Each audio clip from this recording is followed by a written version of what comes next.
Ukraine की राजधानी Kyiv में इस वक्त ज़ेलेंस्की बैठक कर रहे हैं और इस बैठक में उनके नए रक्षा मंत्री रुस्तम के साथ साथ सेना के कई टॉप कमांडर्स भी हिस्सा ले रहे हैं। काउंटर अटैक के लगातार फेल होने और रूस के ताजा हमलों के बाद ज़ेलेंस्की बहुत ज्यादा तनाव में है। अब पुतिन ने ऐसा हमला किया है जिसके बारे में कहा दरअसल जा रहा है कि रूस ने यूक्रेन को भूखा मारने का अब कठोर फैसला यहां कर ही लिया है।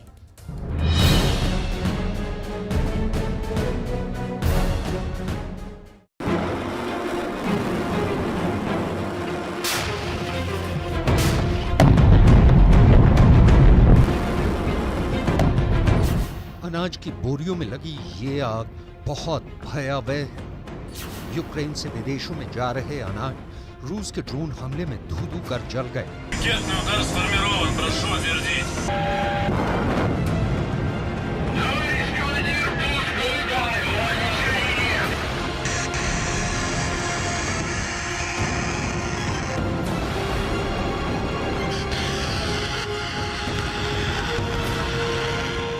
जबरदस्त अटैक हुआ रूस की ओर से।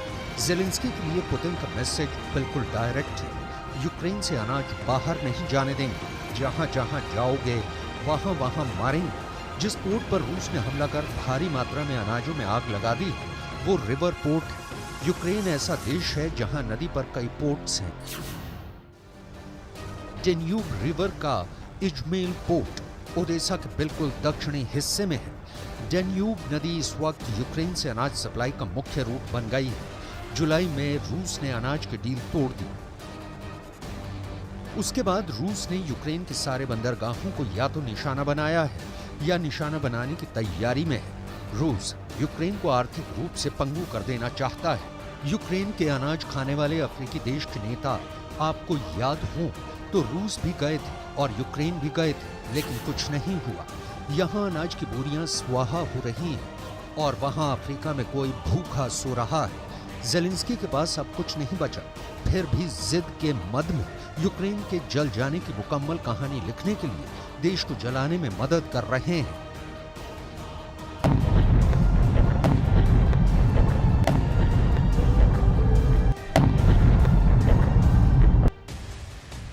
यूक्रेन की वायुसेना ने टेलीग्राम पोस्ट में कहा कि रूस के बलों ने रविवार भोर में डेन्यूब नदी क्षेत्र में जोरदार हमले किए। रूस ने हमले में ईरान निर्मित 25 शाहिद ड्रोनों का इस्तेमाल किया। इनमें 22 को वायु रक्षा प्रणाली ने मार गिराया। यूक्रेन के राष्ट्रपति व्लादिमीर ज़ेलेंस्की के चीफ ऑफ स्टाफ एंड्रियो यर्माक ने इसे दुनिया में भूख और अनाज संकट पैदा करने वाला कदम करार दिया है। जिस काउंटर अटैक यानी ज़ेलेंस्की की जवाबी कार्रवाई की करतल ध्वनि से नेटो ने गुणगान किया वो औंधे मुंह गिरा हुआ है।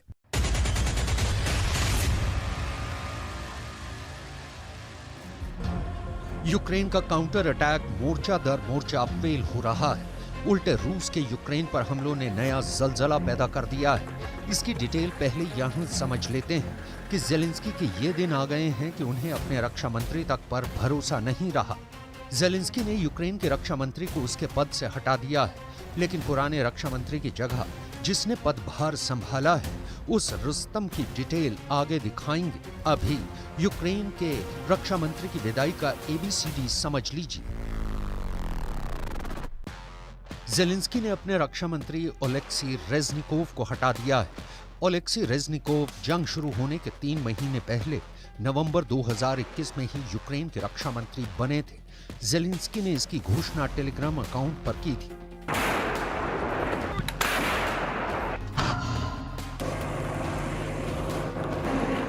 युद्ध के हर बीतते दिन के साथ ज़ेलेंस्की की सत्ता सिकुड़ती जा रही है। नेटो के तमाम हथियार समर्थन के बावजूद जंग में यूक्रेन की हालत पतली दिख रही है।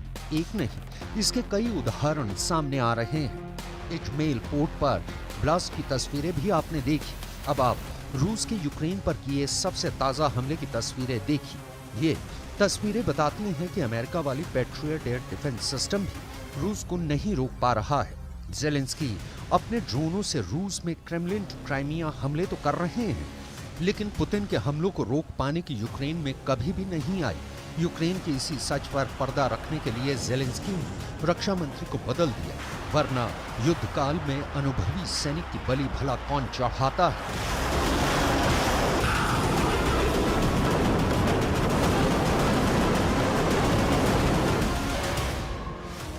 ओलेक्सी रेज़निकोव यूक्रेन के डिप्टी प्राइम मिनिस्टर रह चुके हैं और सोवियत यूनियन के दौरान 1984 से 1986 तक सार्जेंट के पद पर सेना में सेवा दे चुके हैं। रेज़निकोव 2014 से राजनीति में हैं और उन्होंने कीव के डिप्टी मेयर के तौर पर अपना राजनीतिक करियर शुरू किया था।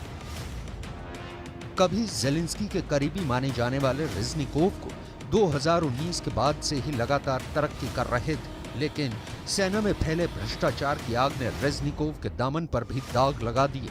यूक्रेन के राष्ट्रपति ज़ेलेंस्की ने पुराने रक्षा मंत्री की बर्खास्तगी और नए नियुक्त रक्षा मंत्री को लेकर क्या कहा, सुनिए।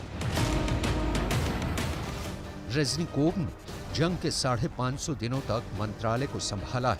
अब मिनिस्ट्री को नई अप्रोच की जरूरत है। रेज़निकोव के नेतृत्व में यूक्रेन को रूस का सामना करने के लिए पश्चिमी देशों से खूब मदद मिली। उनकी जगह अब तातार मूल के पूर्व सांसद रुस्तम उमेरोव लेंगे। यूक्रेन में रक्षा मंत्री बदले जाने का ज़ेलेंस्की का फैसला एक दिन में किया गया फैसला नहीं है। ज़ेलेंस्की ने इसकी तैयारी बहुत पहले से कर रखी थी। कहा जा रहा है कि डिप्टी डिफेंस मिनिस्टर हन्ना मलियार के बयानों को तरजीह देकर ज़ेलेंस्की ने संकेत दे दिया है कि यूक्रेन के रक्षा मंत्री की जिम्मेदारी संभालने की असली हकदार उनकी नजर में कौन है। हन्ना मलियार का सबसे ताजा बयान सुनिए।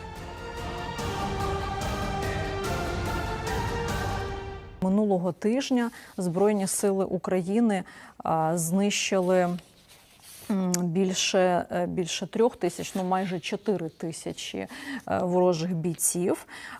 Це і вбиті, і поранені, і взяті в полон. Також знищено майже 500 одиниць озброєння та військової техніки росіян, і серед них це і танки. हन्ना मलियार यूक्रेन की सियासत की उभरती सितारा है। हन्ना की आवाज और उनके तेवर को पूरे यूक्रेन में पसंद किया जाता है। हन्ना ने जब से यूक्रेन के उप रक्षा मंत्री का पद संभाला है, चर्चा में रही है, लेकिन ज़ेलेंस्की के दरबार में हन्ना को अभी भी कई चुनौतियों से गुजरना पड़ेगा। अभी तो रेज़निकोव को रक्षा मंत्री पद से हटाकर ज़ेलेंस्की ने रुस्तम उमेरोव को नया रक्षा मंत्री नियुक्त किया है। 41 साल के उमेरोव यूक्रेन में विपक्षी पार्टी होलोस के नेता हैं। रूस के साथ युद्ध बंदियों, आम लोगों और बच्चों की अदला बदली करवाने में शामिल रह चुके हैं। रूस के कब्जे वाले यूक्रेन के इलाकों से लोगों को निकलवाने में भी अहम भूमिका निभाई।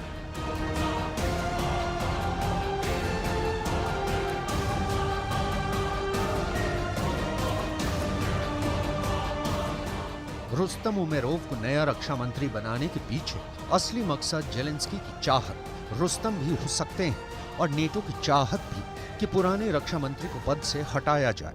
ज़ेलेंस्की नेटो की इच्छा जाने बिना रक्षा मंत्री तो दूर अपनी रक्षा में खड़े सिपाहियों तक के तबादले नहीं कर सकते, क्योंकि ज़ेलेंस्की की सुरक्षा में सिर्फ यूक्रेन की फोर्स नहीं, अमेरिकी इंटेलिजेंस सर्विस के लोग भी लगे रहते हैं। लेकिन अभी तो चर्चा उस असली कारण की जिसे यूक्रेन में लोगों को इशारे में बताया गया है। ये मामला यूक्रेन में रक्षा मंत्रालय के भ्रष्टाचार का है। डिटेल समझिए ज़ेलेंस्की की आर्मी में भ्रष्टाचार। पहला उदाहरण, 24 जनवरी को यूक्रेन के डिप्टी डिफेंस मिनिस्टर याचेस्लाव शापोवालोव को भ्रष्टाचार से जुड़े एक स्कैंडल में फंसने के बाद इस्तीफा देना पड़ा था। न्यूयॉर्क टाइम्स की रिपोर्ट के मुताबिक इसी स्कैंडल के चलते ओलेक्सी रेज़निकोव पर आरोप लगने लगे थे। हालांकि ओलेक्सी पर सीधे तौर पर भ्रष्टाचार का कोई आरोप नहीं है। माना जा रहा है कि जंग के बीच रक्षा मंत्रालय में हुए स्कैंडल से दुनिया भर में यूक्रेन की छवि बिगड़ी है। दूसरा उदाहरण, अगस्त में एक स्कैंडल का खुलासा हुआ। इसमें दावा किया गया कि यूक्रेन के सैनिकों को मिलने वाली मिलिट्री जैकेटों को 3 गुना ज्यादा दाम पर खरीदा गया। वहीं सर्दियों की जैकेटों के बजाय सैनिकों के लिए हल्की गर्मी की जैकेटें खरीदी गईं। जैकेट सप्लाई करने वाले सप्लायर के दस्तावेजों में इनका दाम $29 प्रति जैकेट है, जबकि डिफेंस मिनिस्ट्री ने इन्हें $86 प्रति जैकेट के दर से खरीदा दिखाया गया है। युद्ध के दिनों में यूक्रेन के पास जो कुछ है जो रूस से लड़ सकता है वो सेना ही है।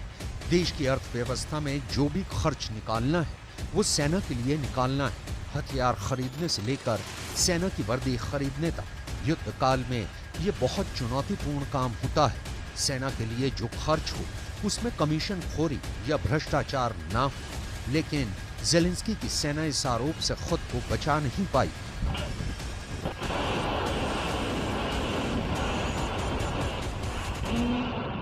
तीसरा उदाहरण, यूक्रेन के एक अखबार में 21 जनवरी को छपी रिपोर्ट में बताया गया था कि डिप्टी डिफेंस मिनिस्टर के निर्देश पर मंत्रालय ने खाने के सामान का कॉन्ट्रैक्ट 3 गुना ज्यादा महंगे दाम पर साइन किया था।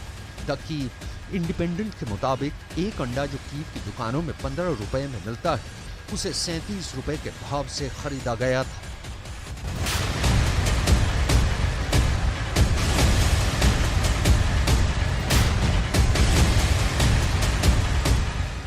अमेरिका और नेटो देशों से मिल रहे अरबों डॉलर की सहायता के बीच यूक्रेन में हो रहे खुलेआम भ्रष्टाचार की चर्चा जोरों पर है। भ्रष्टाचार के आरोप में डिप्टी डिफेंस मिनिस्टर पहले ही इस्तीफा दे चुके हैं। ज़ेलेंस्की ने रक्षा सामानों की खरीद के मामले में हेराफेरी को लेकर रक्षा मंत्रालय के कई सीनियर लेवल के अधिकारियों को बर्खास्त भी किया है। ज़ेलेंस्की के हाथ से युद्ध का मोर्चा और घरेलू मैदान का मोर्चा दोनों निकलते जा रहे हैं। F-16 और नेटो की ताकतों पर गुमान कर ज़ेलेंस्की युद्ध के फैसले की आखिरी तारीख और बहुत दिनों तक नहीं बढ़ा सकते। इस सूरत में क्या रूस यूक्रेन महायुद्ध का फैसला बस आने ही वाला है?